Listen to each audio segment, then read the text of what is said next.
Okay, starting off a little survivor this morning. Eye of the Tiger. How's everybody doing today? We are going to be looking at 14.3 convenience sampling today.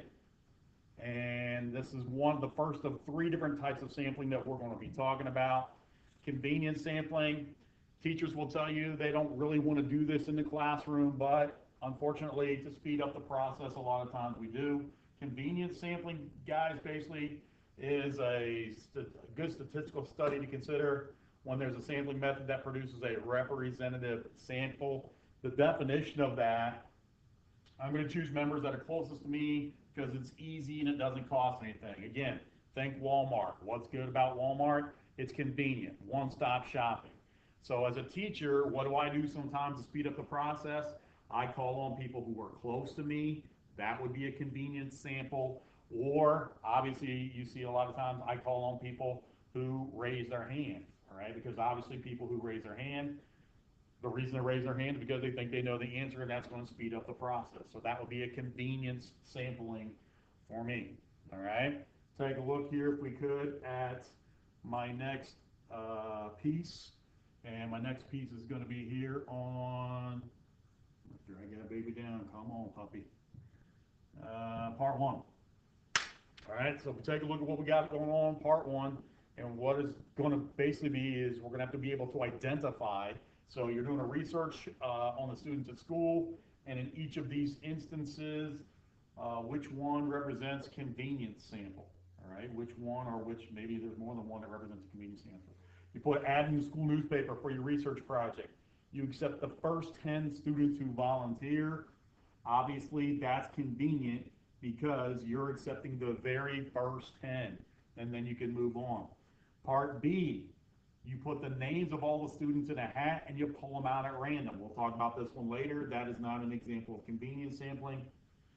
You choose the first 10 students that you see. First 10 students that you see, that would represent a convenience sample. All right, let's see if they agree with me. I don't know, that first one looks maybe a little suspect now. Yes, they do agree with me. That is based on the first 10 kids. So we are in agreement that the two that represent convenience sampling would be A and C. All right, take a look at the second slide here. Suppose you're doing a research project on the students in your grade. Which of the descriptions is not, key phrase here, not an instance of convenience sampling? Let's take a look at what our options are in this particular situation. Is it convenient that you choose the first 20 students that you see? Yes, that makes it easy. Anything that makes it easy, you're thinking convenience sampling. You choose all of the students in your school band. No, impossible, too many people in there, so that's not it. How about number 3? You choose all of the students in your classroom. And that's a possibility. I would say that what we have 25, that's a maybe. That's a maybe. You choose 10 students from each classroom. We're going to learn that that's a different type of sampling, so I would say that's not true.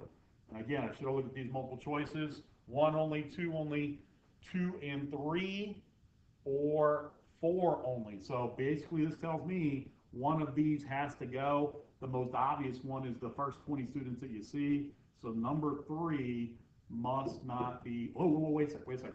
We're trying to find the ones that are not an instance of convenience sampling, okay? So the one that's not a convenience sample, choose all the students in your school band, choose all 10 students from each classroom. So I'm gonna say it's 4 is the one where it's not an instance of convenience sampling. What do we got? 4 it is, okay? 4 it is. All right, let's move on to our next round, and that's going to be on part 2. Part 2. Hey, let's sneak in our code word for today. Our code word for today is, as we pull up slide 2 here. All right, here's our code word for today. Ready? Got that? All right, Cincinnati Reds is the code word. Cincinnati Reds is the code word. Let's go back. All right, so this gets a little bit funky here. Suppose you're a newspaper reporter investigating town's opinion of the new shopping center. What are 3 ways to choose a convenient sample of the town residents to interview? Are the samples that you choose representative samples? Now again, let's clarify.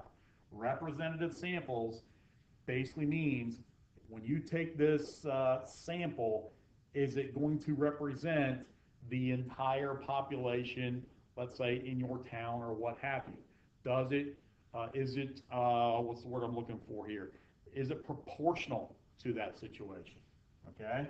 If we take a look at this, you're a newspaper reporter investigating the town's opinion of the new shopping center. Please note, here's where the shopping center is located. Okay? What are ways to choose a convenient sample of Talon residents to interview? Are the samples that you choose representative samples? Okay? So you can see some possibilities here. Let's see what they have to say as far as what they think the solution is. So they choose number one, the neighborhood. They choose number two, the new shopping center. And their third sample is the street outside the TV station. And what do they say about each of those three cases? So convenience sample number one, which was the neighborhood. Ask people in the neighborhood near the shopping center. Yep, that's probably a representative sample because the people in the neighborhood, we hope, will be mixed enough to represent the population. So if we were to interview the people in the neighborhood, hey, what do you think of the new shopping mall? We think we have a mixed grouping, and anytime we have mixed, that's the importance here of making sure it's not biased in any way. All right. What about the second one? Second one says, ask all the shoppers at the new shopping center. Well, obviously that wouldn't be a representative sample, and the reason it's not a representative sample is because the people at the shopping mall obviously like the shopping mall, otherwise they wouldn't be there. Okay, so that doesn't represent the entire population. You're going to get a lot of bias there because the people there, once again, obviously are there because they like going there. And then the third sample, remember the third sample up here was the street outside the TV station. They're saying ask people commuting to work on the street. That's probably a representative sample because, again, you're getting a mix of people in that particular population. So keyword here, make sure it's representative, make sure it's a mix of people in order to get an accurate read. All right, take a look at this next one.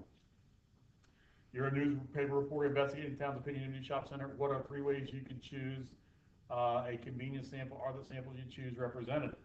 Okay. So in this case, they choose sample one, the deli. They choose sample two, the local strip mall, and they choose sample three, the students at your school. All right. So if we take a look down here, local deli. All right, the local deli. What are they saying about that? Is that ask the people at the deli? Yep, that's probably representative because the people at the deli are a mixed group of people. All right. Second one, local strip mall. I would say there's some bias there. Ask the shoppers at the mall, not a representative sample because the people at the strip mall are still shopping there because they do not like to go to the shopping center.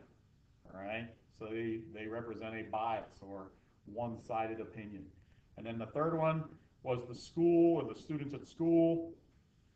They said no, that's not a representative sample because your friends are of a specific range of age and they do not represent a higher population. Again, back in the day, man, you can ask Mrs. Rockwell, Mrs. Bourne, Mr. Mayhew, Mr. Clark, any of us, hanging out at the mall was a pretty cool thing to do. And so there was a group of people there, certainly on Friday and Saturday nights, that was more likely a group of high school age type kids. So a lot of bias going on right there in terms of that. It doesn't represent a wide range of ages. Okay? All right, let's move on to part three. As I take a look at part three, let's see what we got going on here.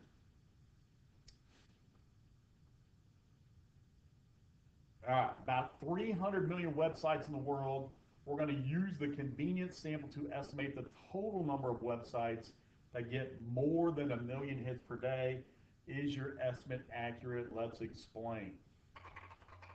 Might need a calculator, by the way. Congratulations, you're a 1 million hit today. Wow, that's a lot of hits. All right, how many of the 300 million websites in the world get more than 1 million hits per day? So it says here, convenience sample, 20 of my favorite websites, 11 of them get more than 1 million hits per day. So that would basically be somewhere around, what, 55% of them, they are saying, according to this person, gets more than 1 million hits. So if I go over here and say, how many of the 300 million websites in the world get more than 1 million hits per day, you would basically say 55% of 300 million.